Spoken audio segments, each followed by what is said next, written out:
In chapter 398, Luffy declared war against the world government, and the further we've gone in the series, the more clear it's become that the world government will be the final villain of One Piece. And what's interesting is that right before the Straw Hats headed into the New World, their entire crew was completely and utterly crushed by 3 characters from the world government: Kizaru, Kuma, and Sentomaru. This was the start of a long chain of events wherein Luffy was humbled again and again, till eventually the entire crew was forced to take 2 years off to train as they were so woefully underprepared for the challenges ahead. It can be said that Sabaody Archipelago was the first incident to truly break the crew, and after the defeat, Luffy made a vow that one day he and his crew would surpass all 3 of the enemies that had just crushed them. Those 3 characters have finally assembled again, all in the same island as the Straw Hats, for the first time in nearly 600 chapters. For the first time, the words that Luffy said all those years ago seem to be coming full circle. And this is a particularly exciting prospect because it sets the stage for the final saga of One Piece to, in a way, be a mirror to the Marineford saga. That was the saga where Luffy and the crew realized the true level of the world and why exactly opposing the world government and the Celestial Dragons was impossible for pirates at the time. The Marineford saga began with the Sabaody Archipelago and spans the following arcs of Amazon Lily, Impel Down, and the Summit War itself. And more importantly, Marineford was the final saga of Act 1 of One Piece, what we call the pre-time skip. And so we are now entering the final saga of Act 2 of One Piece, the post-time skip. As well as considering how much Oda loves his parallels and long-term planning in his story, the way this saga is launching with this particular conflict sets us up for some potentially brilliant payoffs. So before we get into it, make sure to subscribe for more videos like this every week. Now, the defining aspect of the Marineford saga was the overall sense of tragedy. I go in depth about the significance of Marineford and why it came at the point in the story it did in this analysis that you can click on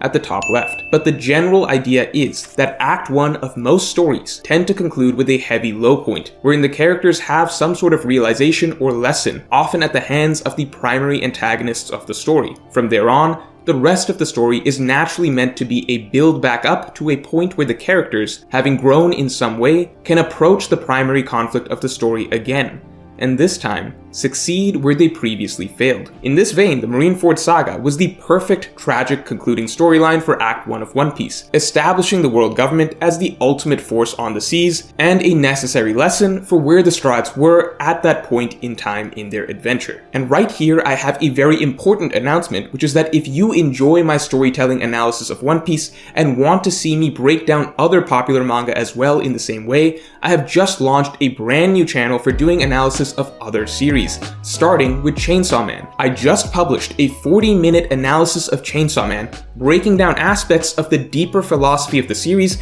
that I have not seen anyone else discussing. So if you are a Chainsaw Man fan, or want to see me talk about series like Hunter x Hunter, JoJo's Bizarre Adventures, Jujutsu Kaisen, and so on, check out Manga Morge right after this. Link in the description below. So that aside, having gone through various small-scale island conflicts and repeatedly being met with success after success, the Straw Hats that arrived at Sabaody Archipelago, ready to take on the New World, were basically an extremely confident and hyped up group of rookies. The whole world knew their names, they commanded respect wherever they went, they were being heralded as among the very worst of the worst generation, and even other supernovas were in awe of them. At that moment, while the crew was flying high, it was the perfect time for Oda to truly pull back the curtain on the full stakes of the story and reveal to both the Straw Hats and the reader just how much more difficult the path to Pirate King actually was and the actual daunting magnitude of the true conflict of the series. Oda took the Straw Hats when they were riding a wave of victories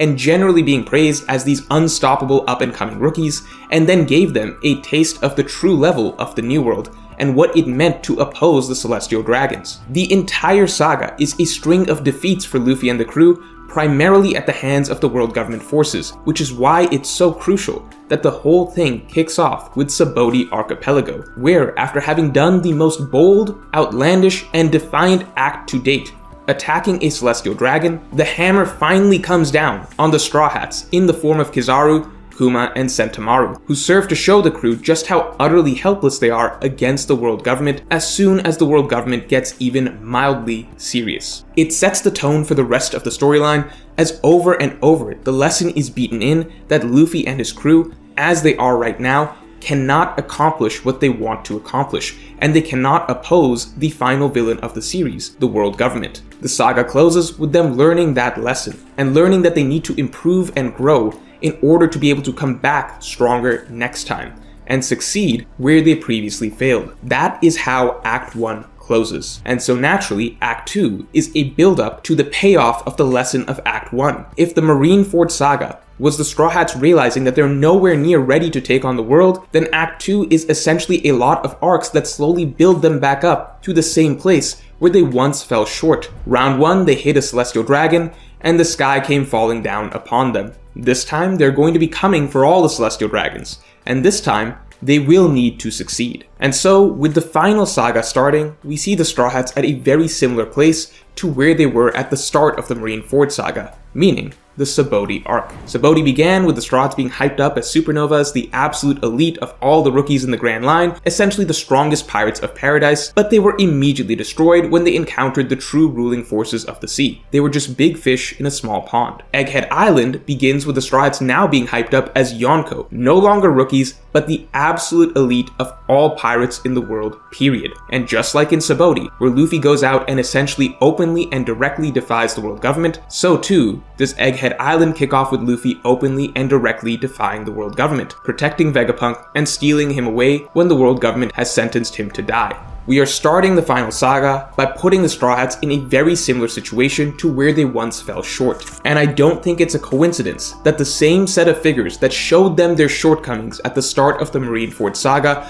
are the same ones assembled at the start of the final saga. I think the parallel is very important here as the perfect representation of how far the Straw Hats have come and how their journey has, in some ways, come full circle from their defeat at Sabaody. Assuming the Straw Hats are victorious here, it would be such a huge milestone for One Piece in terms of just how much the main characters have grown. To see the way the storyline that broke them at the end of Act 1 began and compare it to the beginning of the final storyline of Act 2, where they essentially changed the script and show that they cannot be crushed so easily by the world government, that the Marines cannot simply dispatch an admiral to dispose of them when they disobey, and that this time, the Straw Hats will be able to continually plow through any obstacles the world government puts before them, leading up to what we can assume will be a final war that parallels the Marineford War itself. Only of course, this time, the Straw Hats will be able to overcome the world government, whereas last time, the world government proved to be too strong for anyone to challenge. Storytelling-wise, this just feels like classic Oda. In so many ways, he likes to replay old moments, but with a twist to show how things have changed, and to put new events into perspective as we look back at past events. Now, you might be saying that Sentomaru and even Kuma aren't even villains in this scenario,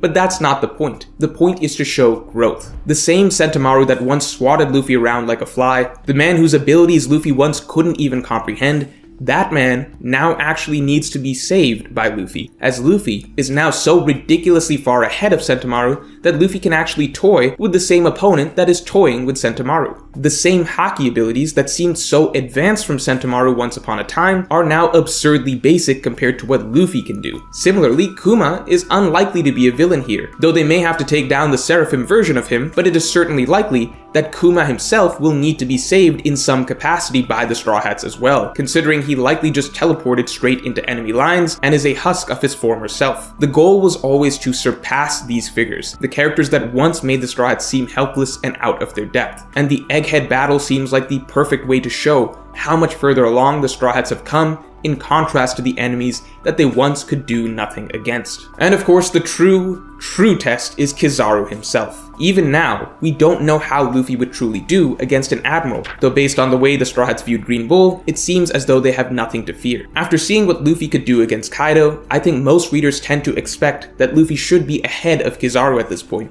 or at the very least, be able to take him on straight on 1v1. It would be hard to call Luffy an emperor if the world government really could just send out an admiral to casually execute him. And along those lines, as much as the Straw Hats have been gaining hype and notoriety through their new bounties and the title of Emperor, I think above all else, within the context of the world of One Piece, having the Straw Hats come out as victorious over Kizaru, CP0, and the ultimate world government weapons, the seraphim, would send a huge ripple through the world government's ranks and be a major statement in terms of the respect that should now be given to Luffy and the Straw Hats from here on. We know the Straw Hats are technically given the same acknowledgement as Emperor, like someone like Shanks's, but we can clearly see a disparity in terms of how much weight that is given when we look at, for example, how Green Bull ignored orders and decided he would simply eliminate Luffy and his Yonko crew on his own, whereas Green Bull made it clear that he would never do that against someone like Kaido, and he immediately ran away as soon as he realized that another Yonko, Shanks, was around. Similarly, Lucci didn't hesitate much either to attack a Yonko,